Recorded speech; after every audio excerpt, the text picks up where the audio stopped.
2026 FIFA world കപ്പിലെ golden ball award Spain captain റോഡ്രിക്ക് നൽകിയതുമായി ബന്ധപ്പെട്ട് വലിയ തർക്കങ്ങളാണ് ഇപ്പോഴും സോഷ്യൽ മീഡിയയിൽ നടക്കുന്നുള്ളത്. 8 ഗോളുകളും 4 അസിസ്റ്റുമായി തിളങ്ങിയ ലയണൽ മെസ്സിയെ ഫിഫ ചതിച്ചു എന്നൊക്കെയാണ് ഭൂരിഭാഗം ആരാധകരും പറയുന്നുള്ളത്.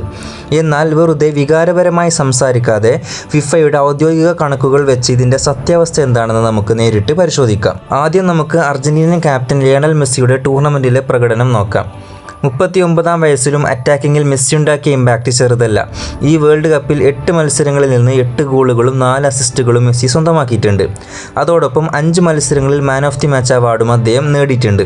ഇതുകൂടാണ്ട് 8 ബിഗ് ചാൻസുകൾ ക്രിയേറ്റ് ചെയ്യാനും 28 വിജയകരമായ ഡ്രിബിളുകൾ പൂർത്തിയാക്കാനും മെസ്സിക്ക് സാധിച്ചിട്ടുണ്ട്.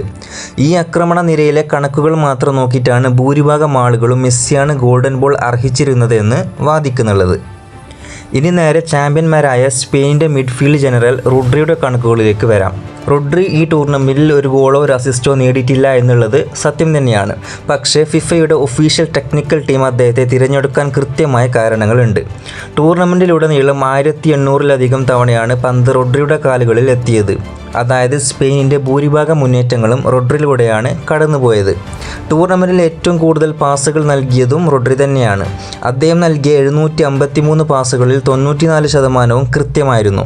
ഇതിനെല്ലാം പുറമെ ടൂർണമെൻറ്റിൽ ഏറ്റവും കൂടുതൽ ടാക്കിളുകൾ നടത്തി ഡിഫൻസിനെ സംരക്ഷിച്ചതും റോഡ്രി തന്നെയാണ്. അതുകൊണ്ട് തന്നെയാണ് സ്പെയിൻ ആകെ ഒരു ഗോൾ മാത്രം വഴങ്ങിയിട്ടുള്ളത്. പ്രത്യേകിച്ച് ഫൈനലിൽ അർജന്റീനയ്ക്കെതിരായി 105 പാസുകൾ നൽകിയതിൽ 101 എണ്ണവും റോഡ്രി കൃത്യമായി ലക്ഷ്യത്തിലെത്തിച്ചിട്ടുണ്ട്. ചുരുക്കം പറഞ്ഞാൽ ഇതിലൊരു ചതിയോ അല്ലെങ്കിൽ റോബറിയോ നടന്നിട്ടില്ല. നിങ്ങൾ ഗോളുകളും അസിസ്റ്റുകളും മാത്രമാണ് ഫുട്ബോളിൽ കാണുന്നതെങ്കിൽ ഈ അവാർഡ് മെസ്സിക്ക് ലഭിക്കണമായിരുന്നു.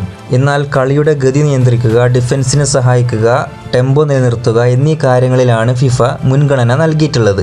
സ്പെയിനിനെ ലോക ചാമ്പ്യന്മാരാക്കിയതിൽ റോഡ്രിയുടെ പങ്ക് വലുതു തന്നെയാണ്. അതുകൊണ്ട് റോഡ്രിയുടെ ഈ ഒരു അധ്വാനമാണ് ഫിഫ ഗോൾഡൻ ബോളിലൂടെ അംഗീകരിച്ചത്.